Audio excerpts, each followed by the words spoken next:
Bandidos, Year 5 Season 1 new rewards track, epic gear, and exotics await. This is what everybody is after, and if you want to get it into your hands as fast as possible, you need a build that's a monster at farming XP. In this video, I bring you 7 XP farming beasts. Hit like if unique and effective builds are for you, and comment Monster XP to support the channel. Ready? Okay. Shh.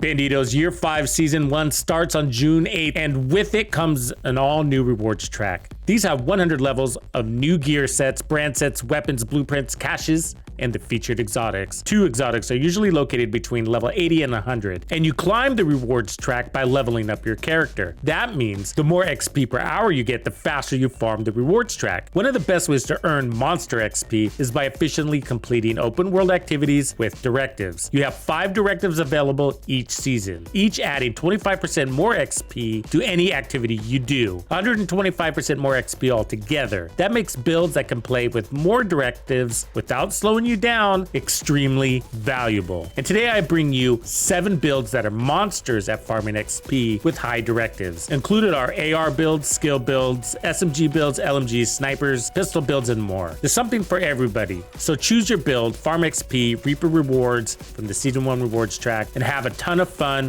while you do it. I'm not going to spend a lot of time on each build. I will run through the details and provide only a short clip of gameplay. Each of these builds was selected, assembled, and tested live over 2 days of Build Lab live streams. If you want to see more action on these builds, check out the links in the description area below. This is basically a striker build featuring the chameleon and the memento exotic backpack. Now, you don't have to use the memento exotic backpack, but it's a real nice thing to add. It's 10% armor on kill, and that's basically all the survivability we need, and also really helpful with the ammo. So the chameleon, super powerful. One of the unique things about the chameleon is that it gives us all the crit chance that the build basically needs, and that's very unique for an assault rifle. Most assault rifles struggle there. So as you can see, we got a 15% crit chance mod. That's one of the reasons why. We got accuracy, we got more stability down here, and then of course the large mag. We got health damage, we got crit chance, 1.8 second reload, or is that 1.9 seconds? 1035 reload, 50 in the mag, and then adaptive instinct. So this is the magic. A lot of people really enjoy this assault rifle because of this. So we're gonna get an additional 20% crit chance and 50% crit hit damage for 45 seconds just by landing 30 headshots. Hitting 75 body shots gives us 90% weapon damage. Obviously easy to do that and insane. And with a faster RPM and better weapon handling thanks to Striker, that's even easier to do. And then there's the reload, but I'm just gonna skip over that. We got 1.1 million total armor here, and we're running 4 pieces Striker, basically the most powerful gear set in the game. 2 pieces give us that weapon handling, 3 pieces give us the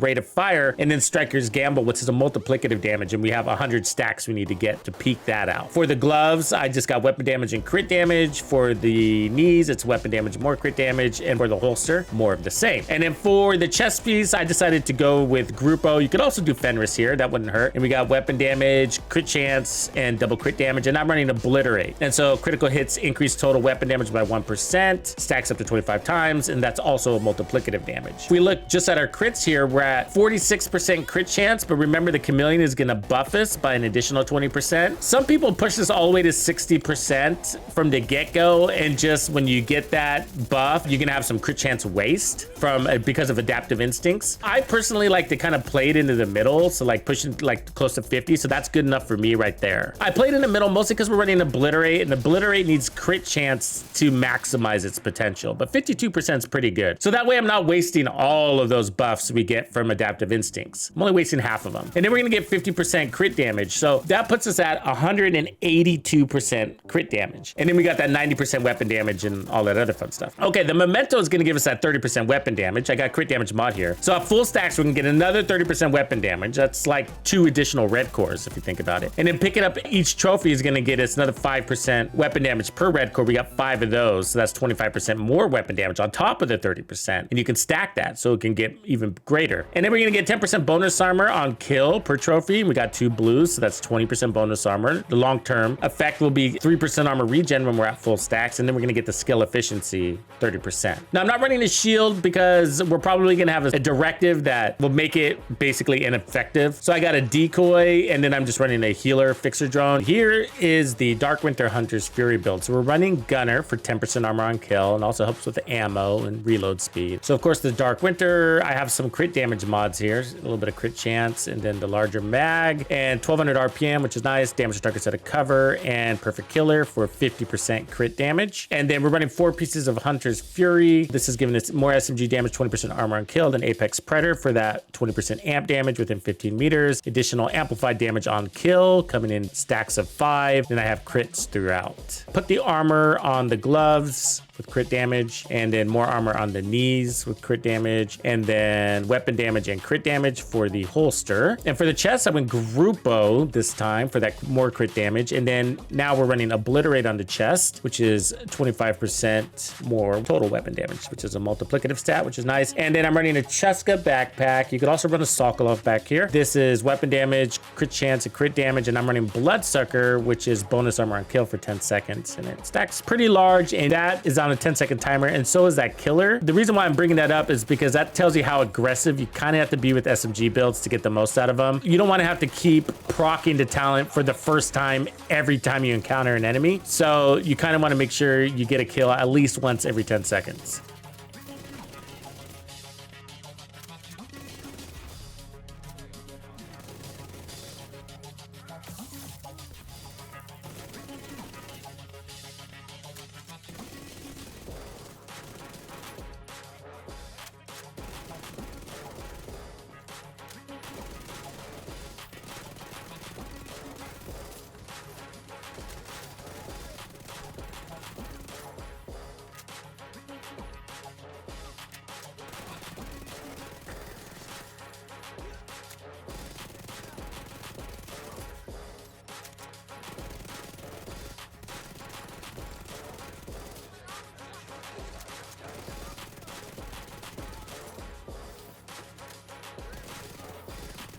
Okay, here we go. So now we got all 6 skill tiers on the build. It's basically 4-piece striker. So it's going to make the capacitor feel very nice. You get the multiplicative damage, and we got crits everywhere with skill tiers. That's basically the equation. Running a memento, we got skill tier and crit chance, skill tier crit chance, skill tier crit damage, and then Cheska with obliterate and crits. 1 red core. So 2 red cores total, and then of course the capacitor gets powered up from red cores and skill tiers, and it dishes out 60% skill damage. And so all in all, we're at 123% crit damage and 60% crit chance exactly. And then we have technician, which is giving us a little bit more skill damage plus the skill tier, which is technically the 6th skill tier. And then drone and turret base is at 95, 960. And then of course it's going to get the skill efficiency on top of that. And then this one's at 59, 60,000 basically. Hey Bandidos, the community we have built together wouldn't have been possible without you. So as a thank you for supporting my channel and the community, I'm bringing you the hookup on member perks, including even more Division 2 content and the celebrated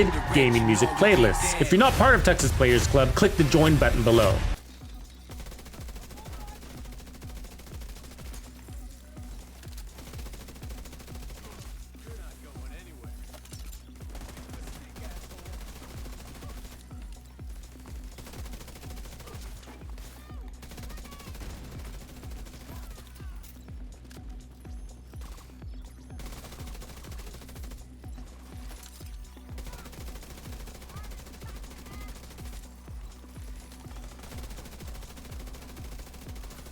This is an assault rifle build. We're running one of the strongest assault rifles in the game. That's the Kingbreaker assault rifle. So it's got crit chance. We got the laser pointer because we need the pulse. And then I run the stability mod here. That 20% stability is very helpful. It makes us feel a lot better. But you can also run crit chance if you're comfortable without it. And then we got the larger mag. We got 650 RPM, damage to targets out of cover on this thing. And this gives us perfect flatline, which is 20% amp damage. The idea here is tank DPS. So we're gonna be playing shieldless with directives. And so the idea is to use use our bonus armor as a shield so that we can run and gun and play aggressively. And so we got Technician. We need Technician. It gives us a skill tier, a little helpful, but mostly we need it for the laser pointer. 4-piece Heartbreaker, and so we get the assault rifle damage, weapon handling, helping that Kingbreaker stable out a little bit. I am running the chest piece, so Heartstopper gives us 50% weapon damage and 50% bonus armor on stack, and then the chest pushes that to 100, so we got 100% weapon damage and bonus armor, and then I got crits here. And then the backpack, I love running, very good backpack. It doubles the bonus armor, so that's 200% bonus armor, massive bonus armor. So then I have armor here and crits, and then the gloves is weapon damage and crit, and then the knees, armor, and crit damage. Go several different ways here. Picar's holster is also nice. I decided to go with Cheska. Let's get our crits up a little bit. And then I got armor and crit chance and crit damage, and then the Coyote's mask. You can run the Catharsis. I usually run the Catharsis, but I like the Catharsis mostly when I'm running a shield with this. Skills, we're running the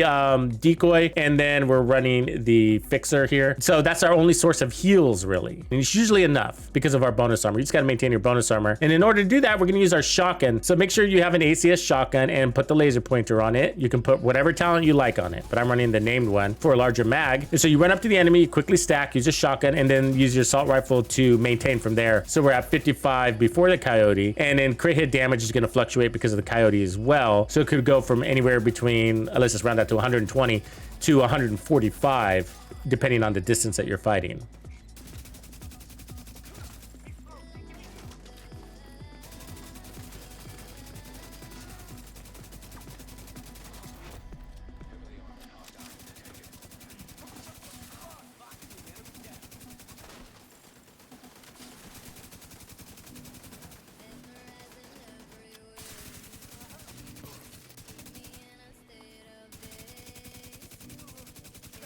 Quick rundown on the Pestilence build. Like, Pestilence is all about the Plague of the Outcast. That's what makes it special. 50 stacks, give you 100% weapon damage debuff over 10 seconds. And basically you want to get as many of these stacks out there as possible, kill the enemy, and then let it roll over to the next enemy. We're running with the Ninja Bike backpack, which gives us the 3 cores. I got crit chance here, and then we got the resourceful talent to unlock additional brand set bonuses. Basing this off of a 3-piece Umbra, I really like this set with this weapon. Gives it everything it needs to fix all of its problems, if that makes sense. So we got crit chance, reload speed, and then from the shadows into the light. I'll explain that in a second. We got weapon damage, crit chance, and then I'm running the chest piece, weapon damage, and crit chance, and this increases the stacks from the shadows to 100, and that's basically giving us 100% crit damage and 30% RPM lift, and you're also getting 40% armor regen over 5 seconds, which is 8% per second when in cover. The holster is giving us weapon damage and crit damage. So that reload speed is a big deal. We got 30% reload speed there, as you can see, because one of the painful things that we all suffer from is a horrible reload. And even with all the amazing handling I have, it's at 3 seconds. So imagine, it's a lot worse. And then I'm running 1 piece of Hot Shot for 30% weapon handling. And this is with crit chance on it. Weapon handling, of course, is more reload speed, but also helping us land more shots, even at a little bit deeper distances. And then Contractor's Gloves for LMG damage, more weapon handling, damage to armor, crit damage,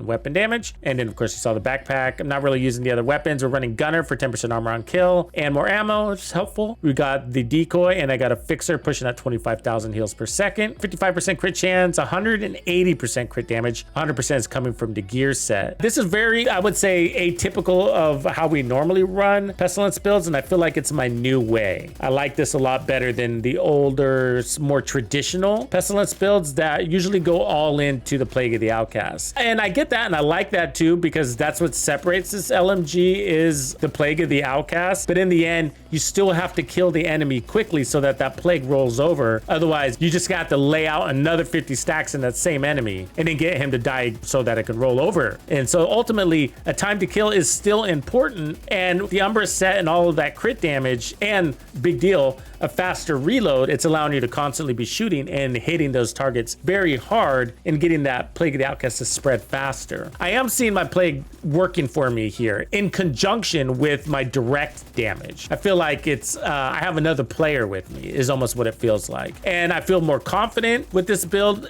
because when you get pressed by the enemy, you often die because you get stuck in this reload situation. But with this build, you got a fast reload and a heavier direct damage so that when you are pressed, you can just eliminate the enemy. I also am able to move around a lot and freely because I got all of my handling on this build and reload speed on this build that doesn't time me to stay in cover. Really feel like Umbra, it's giving you a faster time to kill. It's allowing you to clear content faster. You're healing better. And so yes, there are builds out there that have a stronger Plague of the Outcast, but this is a 6 red core with high damage to armor, but it's not too shabby. And more importantly, it's about killing the enemy at the end of the day. The reality is that although the Plague of the Outcast is nice, the time to kill on the Plague is slow. If you can hurry that up with a good time to kill from your weapon, it's going to start spreading and you can start getting 2 of those going. Here's a full directive, so all 5 directive Mantis builds. And in my opinion, when it comes to XP farming, especially reward tracks, when it comes to all directives, I think this is one of the best. And that's because the Mantis doesn't need much ammo. So for things like our ammo hoarders and pistolero, snipers are great because 1 shot, 1 kill. You also can generate ammo from your specialization, and then usually your pistol is strong enough to 1 shot kill also. But one of the other unique things why the Mantis is really strong for directives is because when it comes to like skill cooldowns or scavenge skill, this bypasses that. So the unlimited decoy bypasses the any skill directive. What this is telling you is that you can get amplified damage when an enemy isn't looking at you. And then when you get a headshot kill, you're gonna reset your decoy. So you can basically have one out there and have one on deck, which is pretty cool. It's got a fast reload, damage to targets out of cover. I'm running a rifle as a backup and pistol definitely. I go with the D50 with Determined, allowing you to get a headshot kill, and then your next shot will be a guaranteed headshot. And you're strong enough to chain kill. So you can go head, body, head, body. And I am running Sharpshooter. That's giving us more headshot damage. It's also giving us the TAC 50, and we use the TAC 50 that can 1-shot kill and also fully proc your Headhunter talent, which is key for this build. That's giving us 1,250% of our last killing blow damage, and that's allowing us to chain kill 1 elite after the other. So you can chain kill elites with this build. I've reconfigured it so that I have enough power to add the defense attributes that I want. I am running the Memento on this. I really like the Memento. Even if you're not playing out of cover, I do play out of cover with this, but the armor regen and the damage that they cannot take away from you, which is 30% weapon damage, is really nice, where if you're running vigilance, it can take it away. So at least you always have it. And then also the skill efficiency to get your duration up on your skills. And of course, you got bonus armor and short-term buffs, weapon damage, or whatever. But otherwise, we're running 3-piece hot shot. So we're getting that 30% marksman rifle damage, amazing handling, and then 30% headshot damage. With the way I play, I don't use the 4-piece talent. I got weapon damage, weapon handling, and protection from elites. Second piece of hot shot is weapon damage and weapon handling. And then the third piece is armor and weapon handling. The knees are Habsburg, headshot damage, armor, weapon handling, headshot damage. And then the chest, I decided to go with Providence, as you saw earlier. Headshot damage, weapon handling, headshot damage, weapon handling, protection from elites mod. So I got 2 of those, 2 protection from elite mod. The decoy, it's 1 skill tier. Fixer, it's 25,000 healing, and then we're gonna get more heals. The Mantis has 276 headshot damage. That's all you need. The real power driver is actually the TAC 50. So this is the weapon that you want strong. It's got 310% headshot damage. And that's why I'm running Providence, and that's why I'm running Habsburg and not running Araldi and not running a second piece of Habsburg, because the marksman rifle damage does not aid your TAC 50. Okay, so this is my ultimate farming build. So it's the one I put on layers of protection, but most importantly, like one of the fastest time to kills in the game, if not the fastest. And the reason why, it's because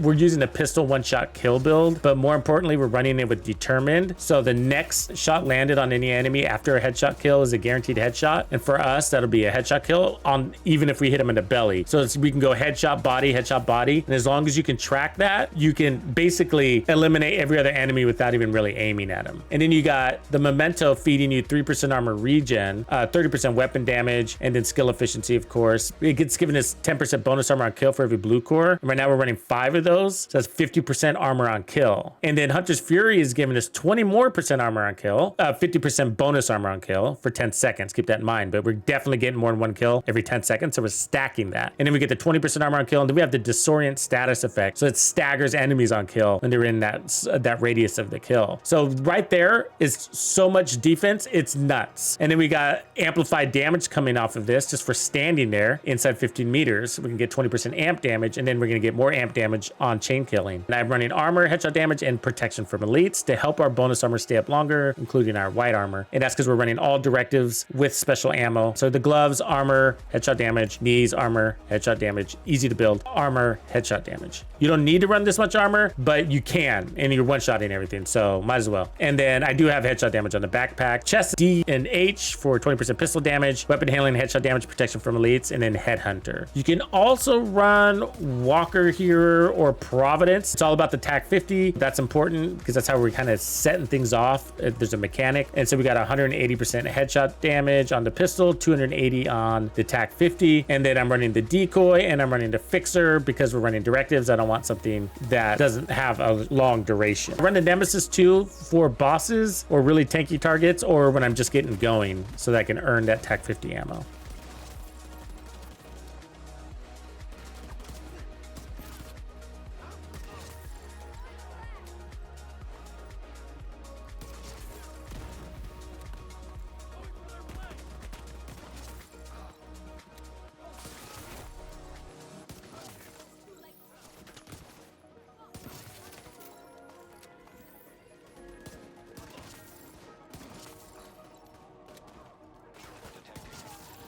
Check out this Hunter's Fury Deagle build next.